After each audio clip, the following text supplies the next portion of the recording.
नमस्कार दोस्तों, मैं रजनीश कुमार पांडे एक बार फिर से आप सभी का हार्दिक स्वागत, हार्दिक अभिनंदन करता हूं आपके अपने YouTube channel GS by Rajnish Pandey पर। प्यारे दोस्तों, ट्रिक्स की जो श्रृंखला चल रही थी, जो जनरल स्टडीज की जो महत्वपूर्ण जो टॉपिक है उसे हमने एक फ्रेम में एक ट्रिक के माध्यम से आप लोगों तक पहुंचाने की कोशिश की है। आई होप आप लोग उसे पसंद कर रहे होंगे।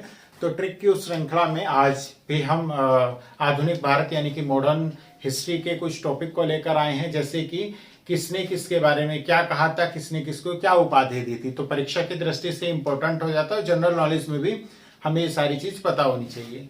तो उसी क्रम में मैं आज आप लोगों के लिए 7 इम्पोर्टेंट स्टेटमेंट लेके आया हूँ, इम्पोर्टेंट जो नाम लेके आया हूँ। आई होप आप लोगों को अच्छा लगेगा और आप लोगों के एग्जाम में भी एक टॉपिक हेल्पफुल होने वाला है।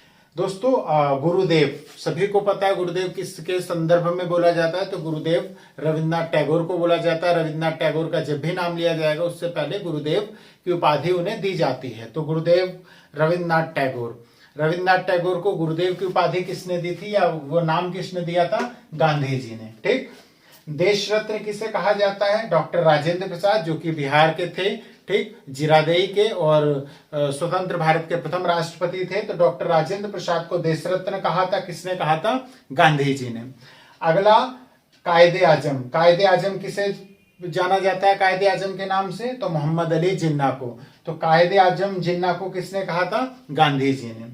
अगला बात करते हैं देश नायक। तो देश नायक किसे बोला जाता है? सुभाष चंद्र बोस को। किसने कहा था? हिटलर ने। ये one of the most important है कि हिटलर ने किसे देश नायक कहा था? तो हिटलर ने सुभाष चंद्र बोस को देश नायक कहा था। इसके साथ ही कई बार ये परीक्षा में पूछा जाता है कि गांधी जी राष्ट्रपिता थे या ये किसी ने कहा था, या ये मतलब कहीं लिखा हुआ है कि गांधी जी को एक तरह से राष्ट्रपिता किसने कहा?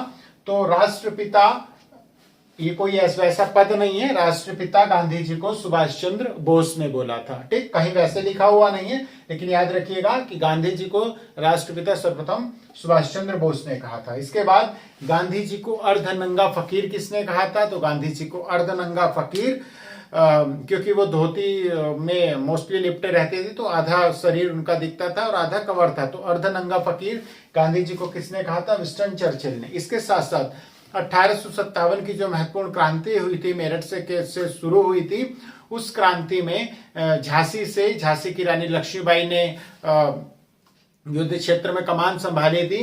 तो रानी लक्ष्मीबाई को ह्यूरोज ने कहा था कि 1857 की क्रांति में यदि कोई मर्द है तो वो सिर्फ और सिर्फ रानी लक्ष्मीबाई है। तो रानी लक्ष्मीबाई को मर्द यानी कि एक तरह से वीर की संज्ञा किसने दी थी? तो ह्यूरोज ने कहा था रानी लक्ष्मीबाई को मर्द 1857 की क्रांति में। तो ये सारा जो है परीक्षा की दृष्टि से और वैसे भी एक सामान्य ज्ञान के रूप में भी आप लोगों को ये पता होना चाहिए। तो आई होप आप लोगों को ये ट्रिक अच्छी लगी होगी, और यदि आप इस तरीके की और भी ट्रिक चाहते हैं, कोई भी टॉपिक अगर आप ट्रिक के माध्यम से जानना चाहते हैं तो कमेंट में बताएं। मैं पूरी कोशिश करूंगा उसकी ट्रिक आप लोगों के लाने के लिए। तब तक प्लीज पढ़ते रहिए और चैनल को सपोर्ट करते रहिए। मिलते हैं नेक्स्ट ट्रिक में नेक्स्ट टॉपिक के साथ। तब तक जय हिंद, जय भारत।